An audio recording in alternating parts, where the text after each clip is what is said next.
সম্পর্কের বাজারে পৌঁছে পা দুটো থেমে গেল।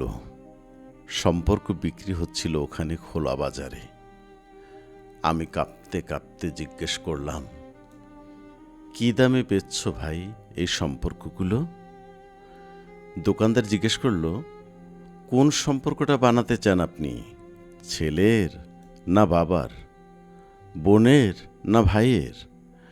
বলুন আপনি কোনটি চান, মানবতার নাকি ভালোবাসার, মায়ের না বিশ্বাসের? বাবুজি কিছু তো বলুন, কোনটি নিতে চান? চুপচাপ দাঁড়িয়ে কেন, ঠিক ভেবে বলুন। ভয়ে ভয়ে বললাম, বন্ধুর। দোকানদার ভিজে চোখে বলল, দুনিয়াটা এই সম্পর্কতেই টিকে আছে।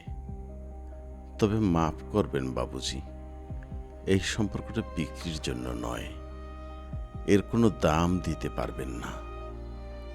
আর যেদিন এটাও বিক্রি হয়ে যাবে, সেদিন দুনিয়াটা উজাড় হয়ে যাবে।